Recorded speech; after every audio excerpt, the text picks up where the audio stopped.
जय हिंद सभी बच्चों को।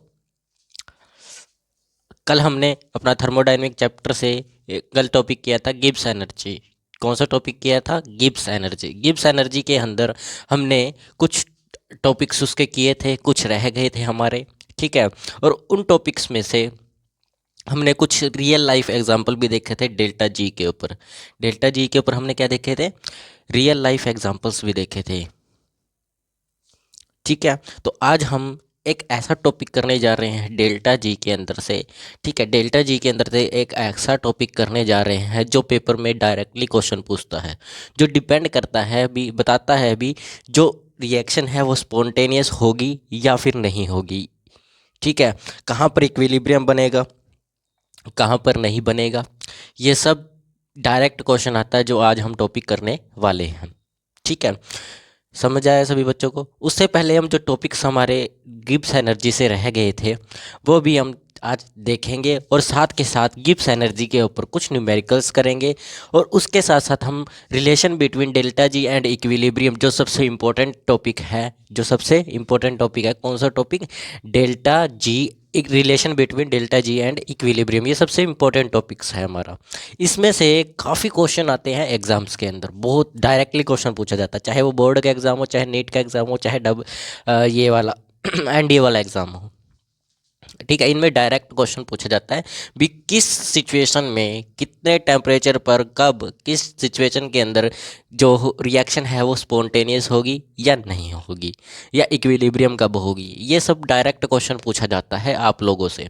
ठीक है, तो हम उसी को समझने वाले हैं आज। तो चलिए शुरू करते हैं अपनी थर्मोडायनेमिक्स की क्लास। ठीक है, ये मिटा देते हैं।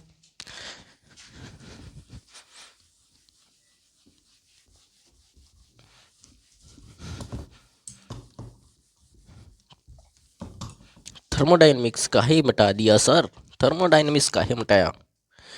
लो लिख देते हैं फिर थर्मोडायनेमिक। ठीक है, थर्मोडायनेमिक। देखिए, कल हमने कुछ रियल लाइफ एग्जांपल्स के ऊपर अपनी क्लास को ख़त्म किया था।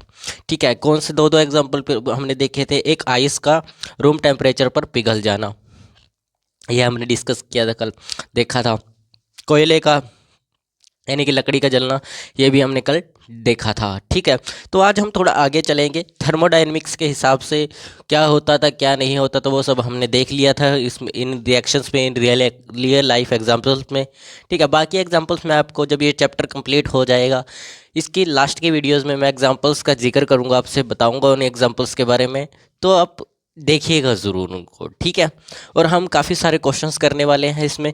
देखिए, चैप्टर हमारा लास्ट तक पहुंच चुका है, सिर्फ कॉन्स्टेंट्स रह गए हैं। ठीक है, आज हमारा रिलेशन बिटवीन का टॉपिक भी ख़त्म हो जाएगा। ठीक है, उसके बाद हमारा कांस्टेंट का टॉपिक आएगा, कांस्टेंट के।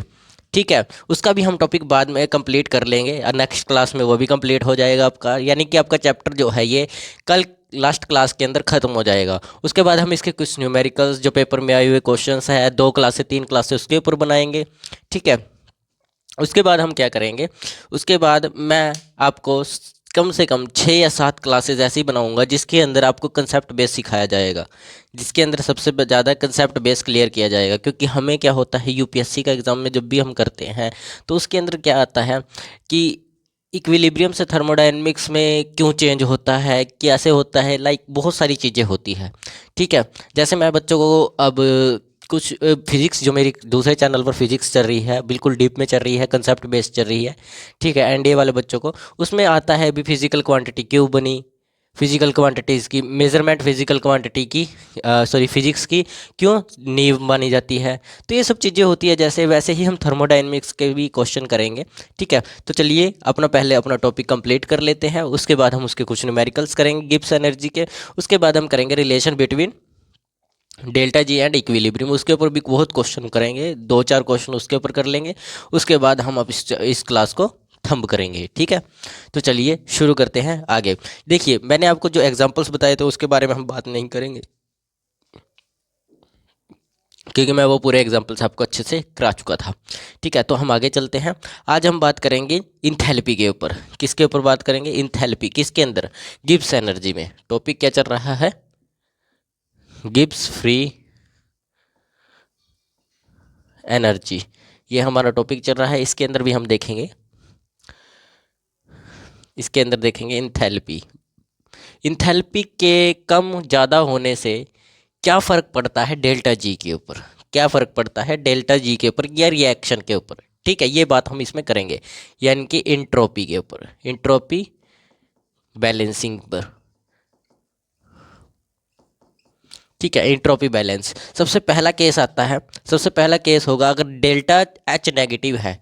केस नंबर 1, अगर delta H is equal to negative आता है, यानी कि डेल्टा एच क्या आता है, नेगेटिव आता है, और जो इंट्रोपी हमारी होगी डेल्टा एस जो होगा वो पॉजिटिव आता है। तब क्या होगा, जो रिएक्शन होगी वो ऑलवेज पॉजिटिव, ऑलवेज स्पॉन्टेनियस रहेगी। क्या रहेगी, ऑलवेज स्पॉन्टेनियस रहेगी। ठीक है, ऑलवेज क्या रहेगी, स्पॉन्टेनियस रिएक्शन रहेगी अगर डेल्टा एच हमारा इंथैल्पी जो है वो नेगेटिव आती है। ठीक है, और डेल्टा एस जो है वो पॉजिटिव आता है, पॉजिटिव दिया जाए तो सीधा डायरेक्टली आप उसको पता कर सकते हो अभी रिएक्शन यहाँ पर स्पॉन्टेनियस है या फिर नॉन स्पॉन्टेनियस है। ठीक है यहाँ ऑलवेज रहेगी। केस नंबर 2 की बात करते हैं, केस नंबर 2 में चलते हैं। केस नंबर 2 में क्या होगा, अगर डेल्टा एच यानी कि इंथैल्पी जो है वो पॉजिटिव है, अगर इंथैल्पी पॉजिटिव है, ठीक है, क्या है, इंथैल्पी पॉजिटिव है, और डेल्टा एस यानी कि इंट्रोपी चेंज इंट्रोपी क्या है आपकी, नेगेटिव है, तब क्या होगा, तब कोई रिएक्शन में स्पॉन्टेनियस नहीं होगा, रिएक्शन के अंदर कोई स्पॉन्टेनियस नहीं होगा, खुद से कोई उसमें, यानी कि खुद से कोई रिएक्शन नहीं होगी, हमें उसके अंदर कुछ ना कुछ करना पड़ेगा, ऐसा जो रिएक्शन करानी पड़ेगी। ठीक है, ये हम ना जो इलेक्ट्रोकेमिस्ट्री होता है उसमें सेल वगैरह में हम स्पॉन्टेनियस रिएक्शन करवाते हैं। ठीक है, तो आगे भी पढ़ना है इसके बारे में भी। ठीक है, तो यहाँ पर क्या होगी, अगर ये कंडीशन आ जाती है तब क्या होगा, तब नेवर स्पॉन्टेनियस, जो नॉन स्पॉन्टेनियस रिएक्शन रहेगी वो, उसमें कोई भी अपने आप से रिएक्शन नहीं होगी, हमें अपने तरफ से रिएक्शन करानी पड़ेगी। ठीक है, अपनी तरफ से रिएक्शन करानी पड़ेगी, बिना उसके रिएक्शन उसमें नहीं होगी। केस नंबर 3 पर चलते हैं। केस नंबर 3 क्या बोलेगा,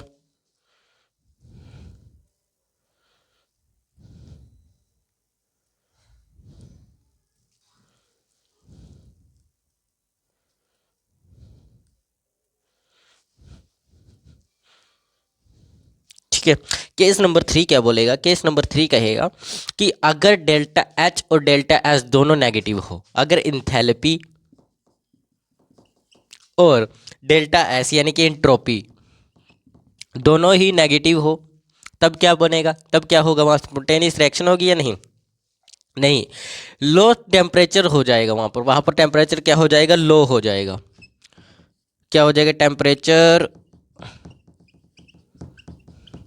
लो हो जाएगा, लो लिख देता हूँ, लो हो जाएगा, लेकिन बट रिएक्शन जो है वो स्पॉन्टेनियस रहेगी, रिएक्शन जो है वो स्पॉन्टेनियस रहेगी, रिएक्शन जो है वो स्पॉन्टेनियस रहने वाली है ऑलवेज। ओके, लेकिन वहाँ पर टेम्परेचर जो होगा वो गिर जाएगा, लो हो जाएगा, लेकिन रिएक्शन क्या रहेगी, स्पॉन्टेनियस रहेगी, ये बात याद रखनी है। ठीक है, रिएक्शन जो है वो क्या रहेगी, स्पॉन्टेनियस रहेगी। ठीक है, नोट कर लीजिए इस चीज़ को या स्क्रीनशॉट खींच लीजिए, फिर मैं आगे कराता हूँ आपको। चलिए आगे चलते हैं, मिटा देता हूँ इसको, पॉज करके लिख लिया करो बच्चों।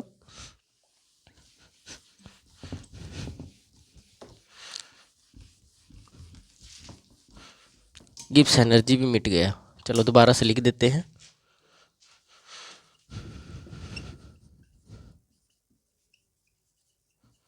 Gibbs energy, Gibbs free energy आएगा, मैंने एनर्जी लिख दिया। केस 4 की बात करते हैं। केस 4 इंथैल्पी का ये केस 4 है।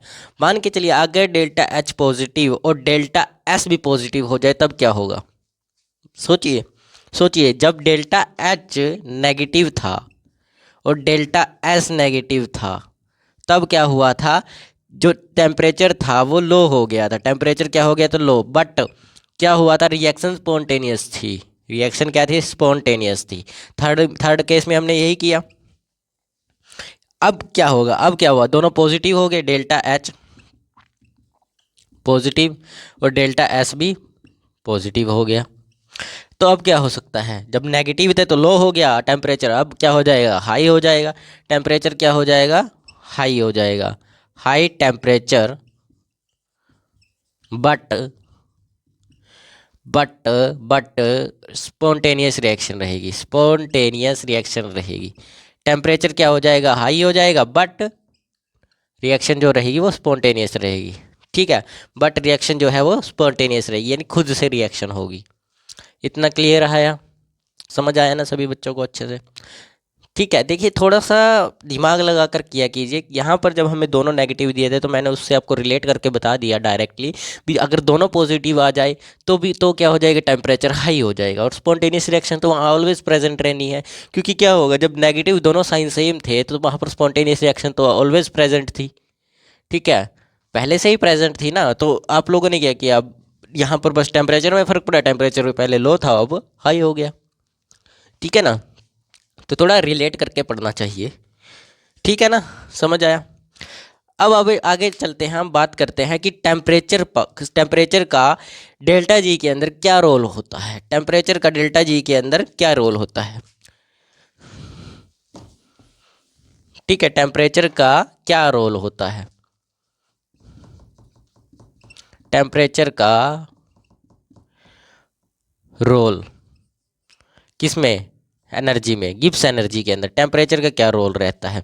देखिए सबसे पहले हम जो है डेल्टा जी के ऊपर ही बात बनेगी, इसमें इसमें क्या है, गिब्स एनर्जी के ऊपर बात नहीं होगी। गिब्स एनर्जी तो चलो जो हम था टॉपिक पहले समझ रहा था, लेकिन न्यूमेरिकल जो बेस आते हैं वो आते हैं आपके डेल्टा जी पर, यानी कि डेल्टा जी का मतलब कि चेंज इन गिब्स एनर्जी, इसके ऊपर ज़्यादातर न्यूमेरिकल्स आते हैं, तो इसके बारे में पढ़ेंगे। ठीक है, यानी कि delta G of delta H minus of T delta S.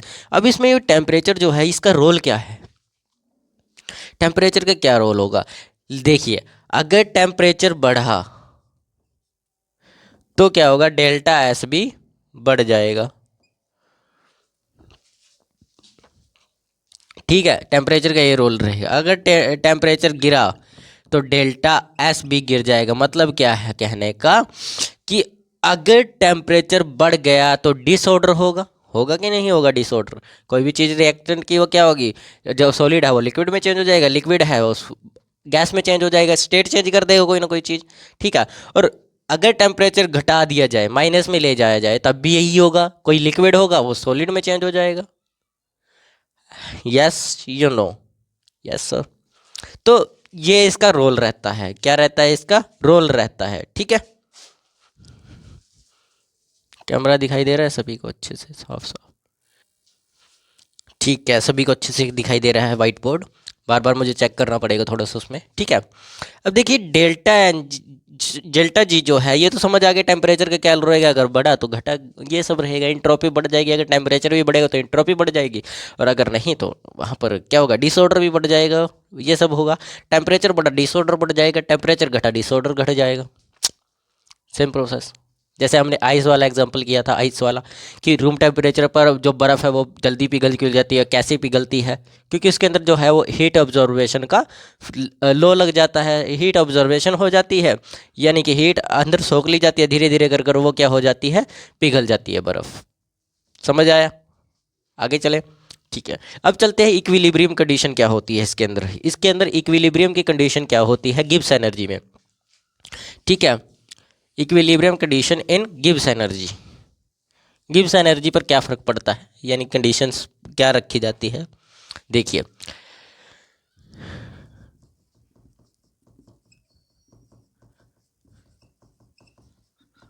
Condition, equilibrium की क्या कंडीशंस रहेगी। ठीक है, पहली बात तो ये होगी कि जहाँ पर इक्विलिब्रियम होगा, जहाँ पर इक्विलिब्रियम होगा वहाँ डेल्टा जी की वैल्यू ज़ीरो रहेगी। क्या रहेगी, डेल्टा जी की value is equal to zero रहने वाली है।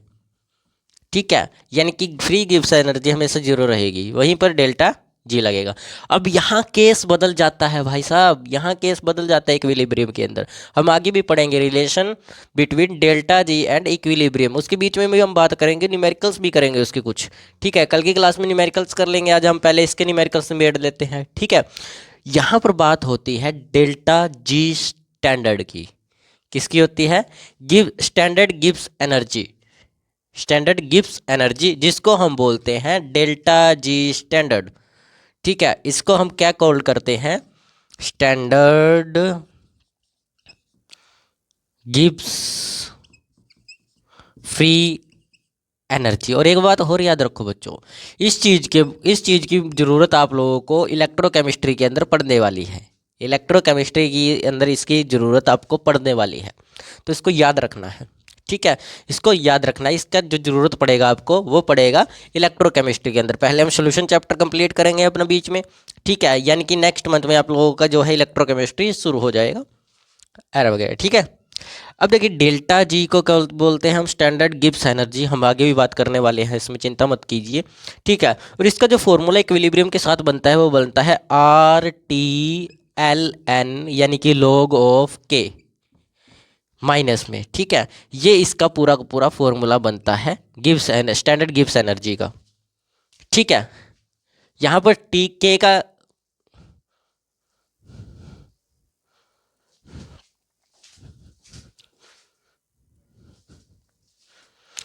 K का जो रोल रहेगा, जो यहाँ पर K का रोल रहने वाला है, K का क्या रोल रहेगा? देखिए फ़र्क किससे पड़ेगा? ये गैस कांस्टेंट है, ये टेम्परेचर है। ठीक है, और ये जो है ये आपका K है, कांस्टेंट K। ठीक है, कांस्टेंट, इसके बारे में बात करेंगे हम रिलेशन बिटवीन के बात करेंगे कल की क्लास में, हम इसके बारे में बात करेंगे K के बारे में, कांस्टेंट के बारे में। ठीक है, कांस्टेंट ऑफ इक्विलिब्रियम। ठीक है, इसके बारे में बात करेंगे, चिंता मत कीजिए। ठीक है, तो देखिए अगर ये बढ़ा, मतलब क्या है? अगर K की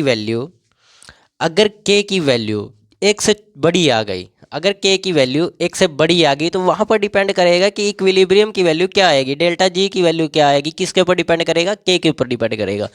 तो अगर K की वैल्यू एक से बड़ी आ जाती है तो क्या हो सकता है, बताइए मेरे को? रिएक्शन जो है वो स्पॉन्टेनियस हो जाएगी। रिएक्शन क्या हो जाएगी? स्पॉन्टेनियस हो जाएगी, याद रखिएगा यहाँ पर। और इक्विलिब्रियम होगा कहाँ पर? जहाँ जी जीरो होगा। इसलिए अगर जी जीरो हो जाता तो इसलिए हम स्टैंडर्ड गिब्स एनर्जी लेते हैं, क्योंकि वहाँ पर जी की वैल्यू तो जीरो ही हो जाती है यार। Change in Gibbs free energy, उसमें तो यार जीरो हो जाती है, तो उसका क्या आप निकालोगे? अरे क्या निकाल पाओगे यार तुम लोग? उसमें से कुछ नहीं निकाल पाओगे। ऐसा क्वेश्चन भी आता है एक, बोलते हैं अभी कितने टेम्परेचर के ऊपर गिब्स एनर्जी इक्विलिब्रियम में बदल जाएगी, इक्विलिब्रियम में बदल जाएगी? तो डेल्टा जी की वैल्यू जीरो होती है, जो आपको दिया गया है, तो कंडीशन आप फिल कर दीजिए। डेल्टा जी की वैल्यू जीरो रख दीजिए, बाकी जो आपको दिया गया है वहाँ से टेम्परेचर की वैल्यू निकाल लीजिए, मल्टीप्लाई वगैरह करके। ठीक है ना, कैलकुलेशन करके अभी करेंगे क्वेश्चन, चिंता मत कीजिए, क्वेश्चन भी करेंगे इसके ऊपर। ठीक है, यहाँ पर क्या होगा? रिएक्शन जो है, रिएक्शन स्पॉन्टेनियस हो जाएगी। क्या हो जाएगी? स्पॉन्टेनियस हो जाएगी। ठीक है, स्पॉन्टेनियस हो जाएगी अगर K की वैल्यू एक से बड़ी रहती है। K की वैल्यू अगर एक से बड़ी रहती है तो रिएक्शन अब ऑलवेज स्पॉन्टेनियस हो जाएगी। लेकिन अगर K की वैल्यू एक रहती है तब क्या रहेगा? अगर K की वैल्यू एक रहती है, याद करो बच्चों, मैंने आपको इक्विलिब्रियम चैप्टर में कंप्लीट करवाया था, इक्विलिब्रियम चैप्टर पूरा कंप्लीट करवाया था, बेसिक से लेकर जीरो से लेकर हीरो तक, एक्सपर्ट तक पूरा कंप्लीट मैंने इक्विलिब्रियम कराया है। और उसकी अलग से 3 क्लास से मैंने क्वेश्चंस की लगाई थी, 3 क्लास से अलग से क्वेश्चंस की लगी थी। पढ़ा करो यार, देखा करो क्लासेस। इक्विलिब्रियम हो जाएगा अगर K की वैल्यू एक आ गई तो इक्विलिब्रियम हो जाएगा। ठीक है, यहाँ पर इक्विलिब्रियम हो जाएगा अगर K की वैल्यू 1 आ जाती है। अगर K की वैल्यू छोटी आ जाती है तो एक से, तब क्या होगा? बताओ क्या हो सकता है? वहाँ पर नॉन स्पॉन्टेनियस रिएक्शन होगी। वहाँ पर कौन सी रिएक्शन होगी? नॉन स्पॉन्टेनियस रिएक्शन होगी। यानी कि हमें खुद से कुछ करना पड़ेगा, वहाँ पर अपने आप से रिएक्शन नहीं होगी।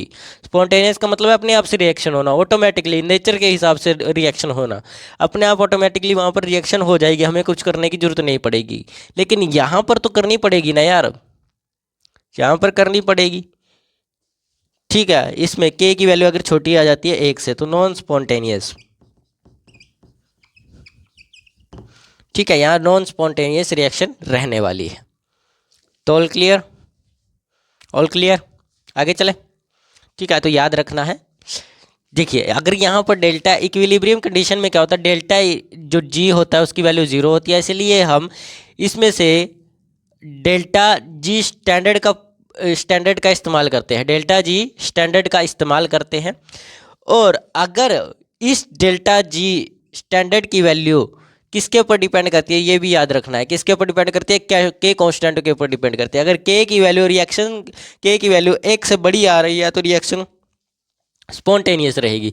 लेकिन अगर अगर के की वैल्यू 1 आ रही है तो वहाँ पर इक्विलिब्रियम होगा। के की वैल्यू 1 से छोटी आ रही है तो नॉन स्पॉन्टेनियस रहेगा। इसी से पता चलेगा आपको भी क्या होगा, वहाँ जो आपको कंडीशन दी गई है उसमें रिएक्शन स्पॉन्टेनियस होगी या नहीं होगी, जब के की वैल्यू निकालेंगे आप लोग। ठीक है, चिंता मत कीजिए, क्वेश्चन करने वाले हैं, इसकी चिंता मत कीजिए। मैं आपको ये नहीं कह रहा हूँ भी मैं नहीं कराऊंगा, न्यूमेरिकल्स भी करेंगे, चिंता मत कीजिए। न्यूमेरिकल्स के बिना कोई मैं कैलकुलेशन वाला टॉपिक आपको कराता ही नहीं हूँ। ठीक है, न्यूमेरिकल्स के बगैर नहीं कराता। लिख लिया ये, लिखना गया था सर, सब तो ठीक ठाक आसान सा था। आसान नहीं है, भूल जाते हैं फिर बाद में हम लोग। अच्छे से याद रखो इस चीज़ को, अच्छे से एकदम अपने छोटे मगज में याद रखो। छोटा मगज यहाँ से स्टोर किया, यहाँ पर छाप लिया। एकदम स्टोरी, एकदम क्लास आपके दिमाग में चलनी चाहिए भी इस क्लास में ये ऐसे ऐसे लिखा जा रहा था, तब जाकर आप थोड़ा सा ऊपर उठ लेवल पर उठ पाएंगे। ठीक है, देख लो बाबा साहेब भीमराव अम्बेडकर, उनका क्या था उस टाइम, यूट्यूब थोड़ी ना था, यूट्यूब वगैरह ये ऑनलाइन क्लासेस ये उस समय पर क्या था, कुछ नहीं था। वो था ये मोबाइल वगैरह भी नो, वो चलते थे बटन वाले, वैसे वो गोल गोल से होते थे, टेलीफोन टेलीफोन वो वाले, ऐसे लगाया उसमें नंबर भरे और उसका भी बिल देना पड़ता था, तार से कनेक्ट होता था वो भी, है ना। तो फिर पहले यूट्यूब थोड़ी ना था। तो बाबा साहेब ने क्या किया, बाबा साहेब का जो पढ़ते थे यूट्यूब यहाँ था और यहाँ से उनको बस जो किताब थी उससे पढ़कर यहाँ स्टोर किया, यहाँ से स्टोर करने के बाद वो फिर दोबारा यहाँ उसको भेजते थे। बस उनको एक बात क्लियर थी यार, किसी भी तरह करो यार, मुझे बस पढ़ना है, बस किसी भी तरह, चाहे मुझे आप लोग क्लास में आने दे या ना आने दे, चाहे आप लोग मुझे किसी के साथ बैठने दे ना दे, पानी पीने दे ना दे, कोई दिक्कत नहीं मुझे, मुझे बस एक कॉन्सेप्ट क्लियर है, पढ़ना है बस। चाहे तुम लोग मेरे साथ कुछ भी करो यहाँ पर, चाहे तुम मारो पीटो, अपने भेदभाव करो, कुछ भी करो, झाड़ू बांधो मेरे पैरों पर, कुछ करो यार, बस मुझे एक बात क्लियर है, पढ़ना है। यही बाबा साहेब का सबसे बढ़िया हथियार था, उनके मन में ये था बस कुछ भी है, बस पढ़ना है यार, कुछ भी कहे कोई।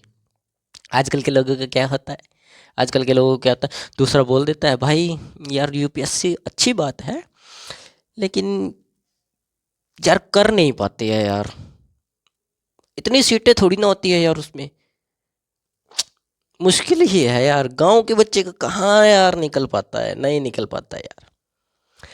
जाकर देख लेना आज जितना रिजल्ट आया ना, ज़्यादातर गांव के बच्चे हैं, गांव के बच्चे ही हैं ज़्यादातर रिजल्ट में, शहर की तो बहुत कम संख्या है, सबसे ज़्यादा गांव के बच्चे निकाल रहे हैं यूपीएससी वगैरह। ठीक है, उनको सब बोला करो, सबसे पहले आप डिटेल चेक करो गांव के बच्चों का निकलता है कि नहीं निकलता। ठीक है, एक कमज़ोर से कमज़ोर जिसको हिस्ट्री की स्पेलिंग नहीं लिखनी आती वो भी निकाल लेता है, बस उसको पता एक बात समझानी होती है, अभी भाई देख पढ़ना है, कुछ भी कर, सिर्फ पढ़ना है।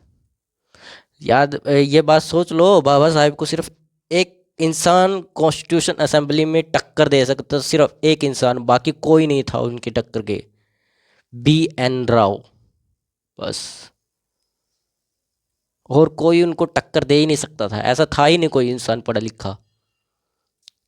जब जवाहरलाल नेहरू गए ना पूछने के लिए अमेरिका में, अरे यार कोलंबिया गए, कहा कि यार भाई हमें ना एक ऐसा इंसान दो जो हमारा संविधान लिख सके।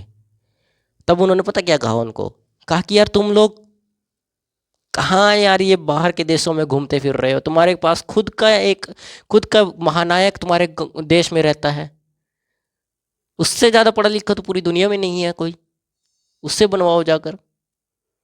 कहाँ तुम बाहर पेड़ ढूंढते फिर रहे हो, आपके खुद के देश के अंदर आम का पेड़ लगा है, अब कहाँ बाहर पेड़ वगैरह खाने के लिए ढूंढ रहे हो, समझे ना।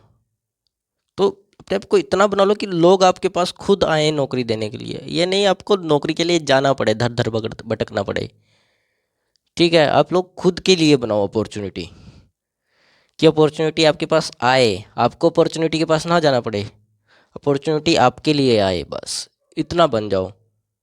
कहीं आप लोगों को अगर ये चीज़ें आप कर रहे हो, बिल्कुल बेसिक लेवल का है, high to zero to expert कर रहे हो, ठीक है, जीरो टू एक्सपर्ट कर रहे हो, तो अगर ये चीज़ आपको आ गई ना, अच्छे से आगे, एक पॉइंट टू पॉइंट आ गया, हर एक चीज़ सॉल्व कर लेते हो। ये नहीं कह रहा मैं भी सब कुछ इसी में है, कुछ ना कुछ पॉइंट हो गए जो मेरे पास से भी छूट गए होंगे, मैं तो रिसर्च कर रहा हूँ उस पर, अगर छूट जाते तो अलग बात है, क्योंकि इंसान से गलती हो जाती है भाई, ठीक है। तो हम मशीन थोड़ी ना जो गलती नहीं करेंगे, गलती तो हो जाती है। तो अगर इतना भी हमें आ जाता है तो हम केमिस्ट्री के अगर एक्सपर्ट बन भी जाते हैं, एक दिन ऐसा आएगा कि लोग हमारे पास आएंगे, कहेंगे सर कितनी सैलरी लोगे, आप डिसाइड कर लो, हमारे कोचिंग में आके पढ़ाना है, हमारे स्कूल में पढ़ाना है। लेकिन हम फिर भी नहीं जाएंगे, क्योंकि हमें पता है यार हम कितना कर सकते हैं। हम ये नौकरी वगैरह के लिए तो मेरा मन नहीं है, जो था बस एनडीए था, उसके अलावा कोई नौकरी वगैरह प्लान ही नहीं बना कभी, ठीक है। तो चलिए आगे चलते हैं अपने टॉपिक की तरफ, गिब्स फ्रीक्वेंसी के ऊपर बात करते हैं, ठीक है। सॉरी, गिब्स फ्रीक्वेंसी के, सॉरी फ्रीक्वेंसी कहाँ, हम तो केमिस्ट्री पढ़ रहे हैं।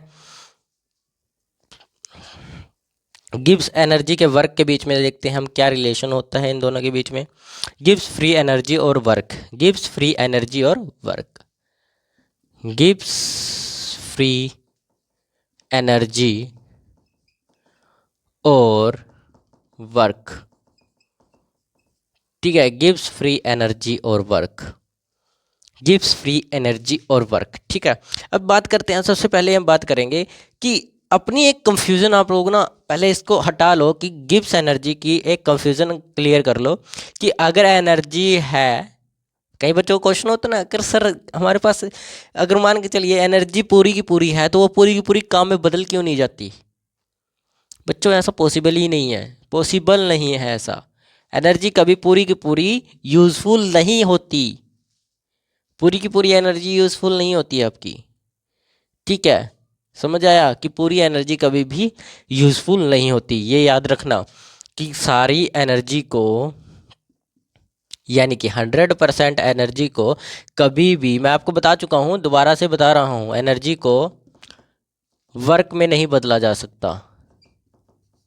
ये कंफ्यूजन दूर कर लो कि बदला जा सकता है, नहीं बदल सकते, नहीं बदल सकते हो बच्चों आप लोग, ठीक है। समझ आया? यही बात गिब्स एनर्जी बताती है, यही बात क्लियर करती है गिब्स एनर्जी, यही क्लियर करती है। आप लोग सोचते यार काश मैं ये पूरी एनर्जी काम में लगा पाता, नहीं लगा पाओगे लाल, नहीं लगा पाओगे, नहीं होगा, ठीक है। तो सारी एनर्जी को वर्क में नहीं बदला जा सकता है, ये आपकी, अगर आप लोगों को कोई कह रहा है कि ऐसा हो सकता है तो बेवकूफ़ इंसान है, ठीक है। ऐसा नहीं हो सकता कि पूरी एनर्जी, क्योंकि गिब्स लोग खुद बता रहा है कि जो पूरी एनर्जी है वो कभी भी काम में नहीं लाई जा सकती। मैंने आप लोगों को पहले भी बताया था ना, गिब्स एनर्जी के अंदर सबसे पहले मैंने यही बताया था। गिब्स एनर्जी से पहले भी बताया होगा कि पूरी की पूरी एनर्जी को आप लोग क्या नहीं कर सकते, काम में नहीं ला सकते। न्यूमेरिकल्स भी इसमें किए थे हमने, कितने परसेंटेज बचे कितने नहीं बचे, न्यूमेरिकल्स किए थे ना? जी सर किए थे, तो अच्छी बात है किए थे, ठीक है। अब इसके ऊपर फॉर्मूला देख लेते हैं क्या बनता है, क्या देख लेते हैं, फॉर्मूला, ठीक है। फॉर्मूला देख लेते हैं, फॉर्मूला क्या बनेगा, delta G of, sorry delta G तो इसमें नहीं आएगा, हम तो गिब्स एनर्जी की बात कर रहे हैं सर। डेल्टा जी क्यों लेकर आ रहे हो आप, डेल्टा जी क्यों ला रहे हो सर, हम तो गिब्स एनर्जी की बात कर रहे हैं ना, तो गिब्स एनर्जी पर लो बच्चों। तो टी एस, हमने कब कहा आपको गिब्स एनर्जी के बारे में बताएंगे, हमने कब कहा चेंज इन गिब्स एनर्जी लेंगे, हम तो डेल्टा जी नहीं लेंगे सर, हम तो जी के ऊपर बात कर रहे हैं ना। तो अब क्या होगा, एच जो है इसमें जितनी टोटल एनर्जी है वो होगी इंथैल्पी में, ठीक है। और टी एस जो है, जो बेकार एनर्जी हो गई है वो होगी, याद रखना। जितनी एनर्जी है उसमें से 100 की 100% आप कभी यूज़ कर ही नहीं पाओगे, कुछ ना कुछ होगी जो बाहर निकाल दी जाएगी। सबसे बढ़िया एग्जांपल देखा था कार, कार का जो इंजन है वो जितनी एनर्जी उसके पास हो, जितनी एनर्जी वो पेट्रोल या डीजल से लेता है ना, वो सारी की सारी कभी यूज़ ही नहीं कर पाता। कुछ एनर्जी है जो वो गाड़ी को चलाने में लगा देता है, लेकिन कुछ एनर्जी जो है वो रेडिएटर के जरिए बाहर निकाल देता है, साइलेंसर के जरिए, बाहर निकाल देता है कुछ एनर्जी। तो कभी भी कोई भी चीज़ पूरी जिस भी सोर्स से ले रही है, जिस भी सोर्स से वो एनर्जी गेन कर रही है, एनर्जी ले रही है, कभी भी उस सोर्स से जो पूरी एनर्जी बनी है, 100% एनर्जी जो बनी है, उसमें से आप कभी भी काम में 100% एनर्जी नहीं ला सकते। कुछ ना कुछ लॉस तो होगी ही होगी, चाहे वो 5% हो, चाहे 10% हो, चाहे 20% हो, कुछ तो होगी ही होगी। यानी आप पूरी एनर्जी को काम में लगा दोगे, आधी तो बेकार जाएगी ही जाएगी, ये याद रखना है। ठीक है, समझा? कोई दिक्कत आई टॉपिक में? नहीं है। और जो ये जी बचेगा ना बच्चों, ये जी जो होगा ना, ये बची हुई एनर्जी होगी जो आपके पास बच गई है। सर समझ आ गया अच्छे से? तो समझ तो आना ही था, मैंने बताया इतने प्यार से। ठीक है, चलिए आगे चलते हैं। अब इसका क्या रोल होता है गिब्स एनर्जी चेंज होने में? इसका क्या रोल होता है गिब्स एनर्जी चेंज होने में? जो बच्चों वर्क और गिब्स एनर्जी है ना, उसमें जब चेंज होता है, गिब्स एनर्जी में जब चेंज होता है, तो जो भी टाइम लगा, जितना भी काम हुआ, वही आपका मैक्सिमम वर्क होता है। वही क्या होता है? मैक्सिमम वर्क होता है। Change in Gibbs energy, Gibbs energy लिख दो, सिर्फ फ्री मत लिखूं। और गिब्स एनर्जी और वर्क। अब जितना इसके अंदर काम हुआ है, ये वाला फॉर्मूले से जितना एनर्जी बचा है, उसी को हम बोलते हैं मैक्सिमम वर्क। क्या बोलते हैं? मैक्सिमम वर्क, माइनस में, और वो भी। ठीक है, मैक्सिमम वर्क इसी को बोलते हैं। याद रखना है ये बात, हम इस पर क्वेश्चन भी करेंगे। और इसमें इम्पोर्टेंट बात याद रखना, टेम्परेचर और प्रेशर जो है वो कांस्टेंट रहेंगे। टेम्परेचर और प्रेशर जो रहेंगे वो कांस्टेंट रहेंगे। टेम्परेचर प्रेशर मतलब कि कांस्टेंट रहेगा, टेम्परेचर भी कांस्टेंट रहेगा, ना बढ़ेगा ना घटेगा। ठीक है, टेम्परेचर और प्रेशर दोनों कांस्टेंट रहेंगे। और जो भी आप लोग इसमें से एनर्जी बची है, उसी एनर्जी को चेंज करके मैक्सिमम एनर्जी बोलते हैं। ठीक है, सॉरी, मैक्सिमम वर्क बोलते हैं। क्वेश्चन आते हैं, न्यूमेरिकल आते हैं इसके ऊपर कि मैक्सिमम वर्क कितना हुआ, पूछते हैं वो। जब आप निकाल लेते हो, इसी को चेंज कर देते हैं वर्क में, मैक्सिमम वर्क के अंदर इसी को चेंज किया जाता है। समझ आया ना? कोई डाउट? चलिए लिख लीजिए इसको, ये स्क्रीनशॉट खींच लीजिए। नेक्स्ट टॉपिक की तरफ चलते हैं।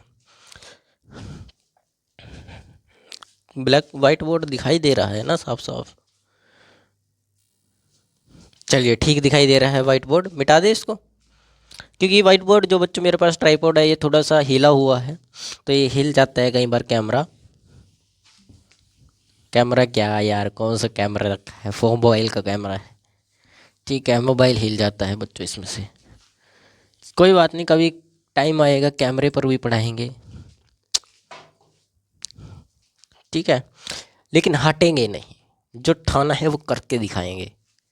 ठीक है, अगले बात करते हैं हम, अगले टॉपिक की तरफ चलते हैं। अगले टॉपिक है इसकी डायमेंशन क्या होती है। यूनिट एंड डायमेंशन देख लेते हैं। यूनिट एंड डायमेंशन, इसकी यूनिट एंड डायमेंशन क्या होती है, पहले देखते हैं यूनिट क्या होती है। ठीक है, इसकी जो यूनिट होती है ना बच्चों, दरअसल इसकी यूनिट होती है जूल। कौन सी यूनिट होती है? जूल। जूल इसकी यूनिट होती है। डायमेंशन जो जूल की होती है, यार डायमेंशन चैप्टर पढ़ा है कभी? पढ़ा है dimension chapter? Sir 11th class की फिजिक्स के अंदर फर्स्ट चैप्टर होता है यूनिट एंड डायमेंशन।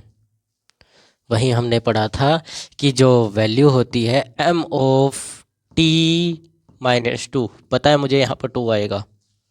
ठीक है, पता है मुझे यहाँ पर 2 आएगा। ठीक है, अब बात करते हैं स्टैंडर्ड गिब्स एनर्जी। स्टैंडर्ड मैं बता चुका हूँ आपको, चिंता मत कीजिए, ज़्यादा स्टैंडर्ड ज़्यादा नहीं बताऊँगा इसके बारे में अभी। Standard Gibbs energy, standard Gibbs energy, standard Gibbs पूरा लिख दो, गिब्स एनर्जी। क्या करते हो सर आप भी? किसके ख्यालों में खोए हो? थी कोई यार जिसके ख्यालों में खोए हैं? थी? कहाँ गई सर फिर? कहीं नहीं गई, पढ़ाई की तरफ ध्यान देते हैं। ठीक है, देखिए डेल्टा जी, मैं आपको फॉर्मूला पूरा लिखवा चुका हूँ। क्या करे जा रहे हो सर? मुझे लगता है अभी ठीक नहीं हो आप। हमें भी बता दो सर कौन है।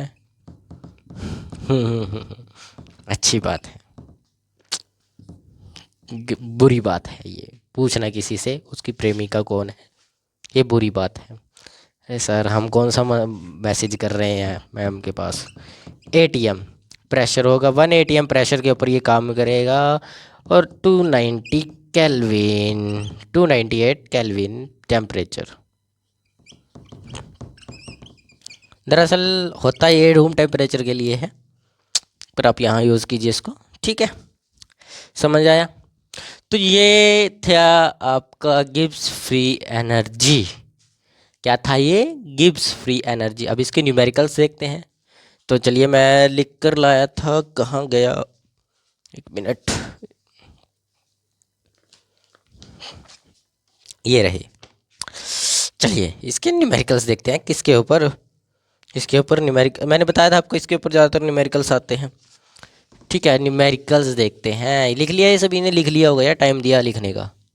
जब भी मैं साइड में कहीं जाऊं तो आप इसका स्क्रीनशॉट खींच लिया करो। कभी सोचो सर तो टाइम देंगे यार लिखने का, बच्चे हो ना, टाइम देंगे। डेल्टा एच आपको दिया गया है -40 के, एंड डेल्टा एस आपको गिवन है -100 जूल के पर केल्विन, ठीक है, per Kelvin. And del T temperature आपको दिया गया है 300 केल्विन। फाइंड करने के लिए बोला गया है डेल्टा जी फाइंड आउट कीजिए।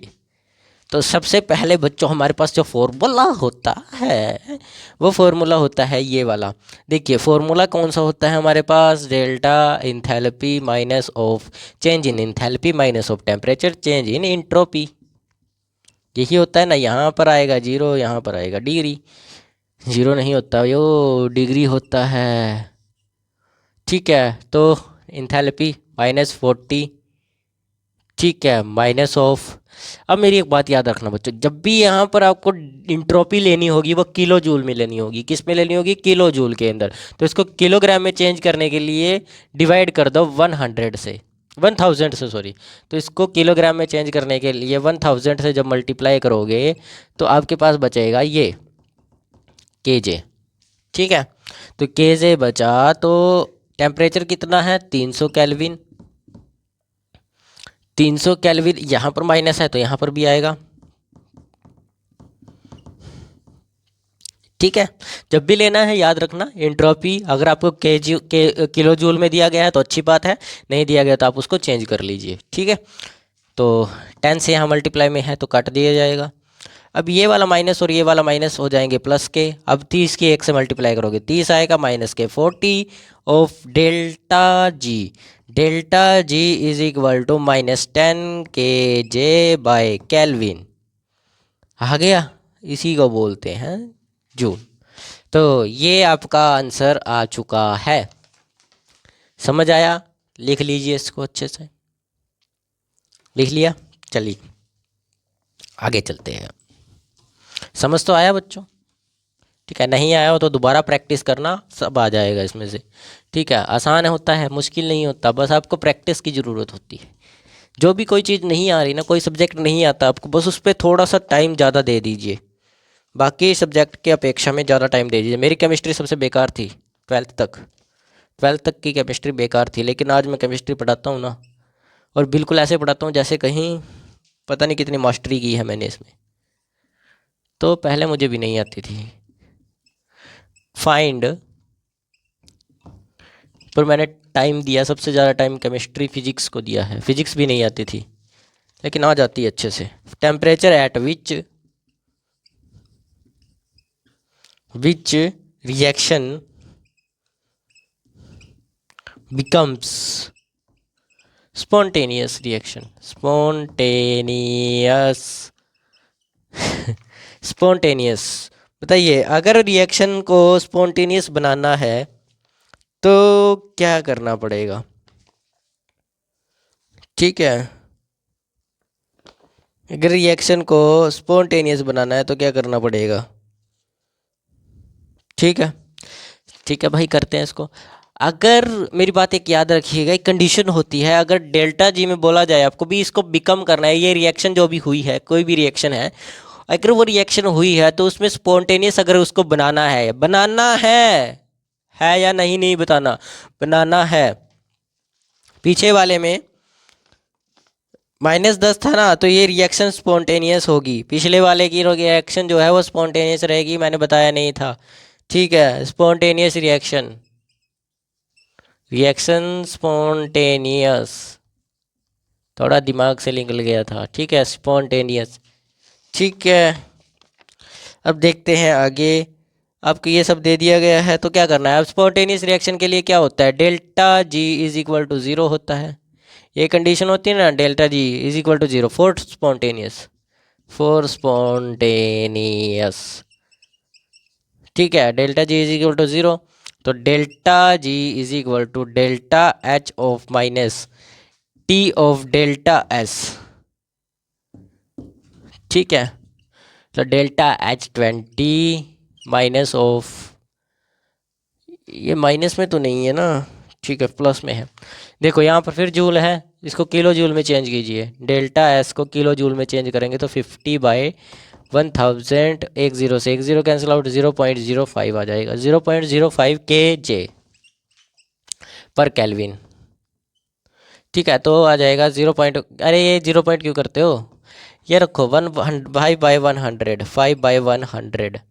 टेम्परेचर आपको ज्ञात करना है, टेम्परेचर आपको निकालना है, और डेल्टा जी की वैल्यू हो जाती है 0 अगर किसी रिएक्शन को स्पॉन्टेनियस बताना है, कितने टेम्परेचर पर वो स्पॉन्टेनियस हो जाएगी। तो पहले तो इसको सोल्व कीजिएगा, इसको इधर भेजिए, 20 आ गया, माइनस के 20 आएगा क्योंकि इधर प्लस का इधर माइनस का हो जाएगा, ये इधर माइनस का है ऑफ टी, तो ये माइनस से माइनस कैंसिल आउट, इसको ऊपर भेज दीजिए, इसको नीचे भेज दीजिए, 2000 हो जाएगा, डिवाइडेड बाय 5, तो 5 से इसको डिवाइड करोगे 4। ठीक है, यहाँ टी बचा अकेला, तो टेम्परेचर आ जाएगा आपका 400 केल्विन। क्या आ जाएगा टेम्परेचर, 400 केल्विन।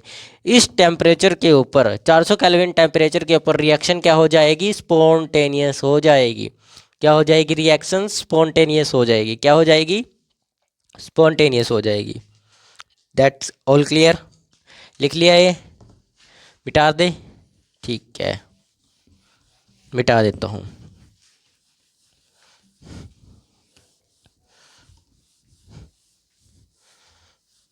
स्पॉन्टेनियस इसमें नहीं बताना था हमको भी क्या स्पॉन्टेनियस होगी कि नहीं, क्योंकि हमें पहले ही बताया गया था, बोला गया था कि आपको स्पॉन्टेनियस रिएक्शन बनानी है, ये कैसे बनाओगे, कि किस टेम्परेचर पर ये स्पॉन्टेनियस हो जाए, तो वो निकालना था टेम्परेचर, ना कि आपको ये बताना था स्पॉन्टेनियस होगी कि नहीं। लेकिन सर मुझे तो बताया गया था ये होगा।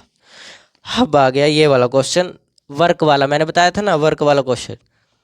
कांस्टेंट, हर टाइप के क्वेश्चन होते हैं मेरे पास। टेम्परेचर निकाल कर लाता हूँ यार, होते नहीं है। एंड प्रेशर, मेहनत लगती है इसके ऊपर निकालने में, थोड़ी सी मेहनत, ज़्यादा नहीं, थोड़ी सी,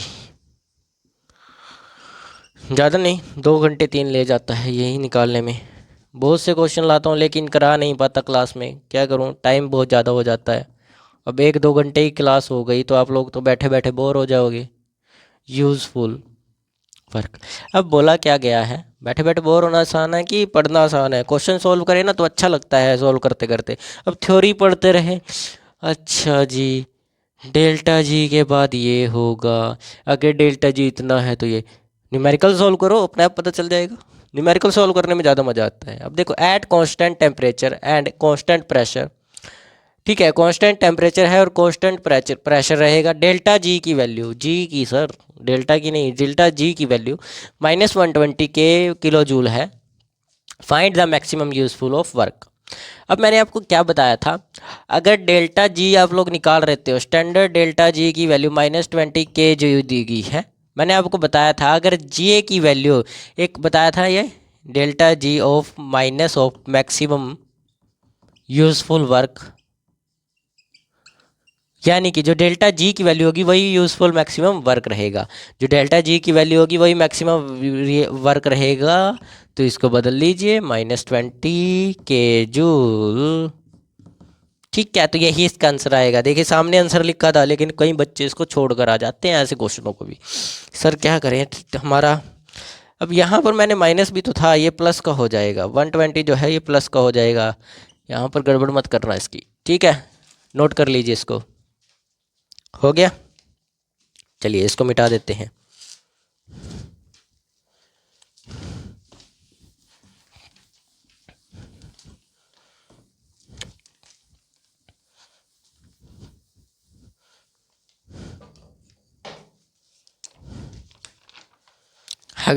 अगला जो रहेगा आपका, बोला गया है Q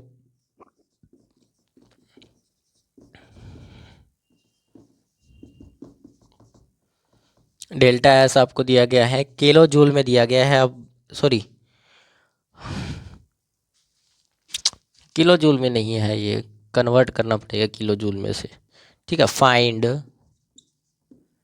delta G at 300 Kelvin. इसके ऊपर डेल्टा जी की वैल्यू क्या रहेगी।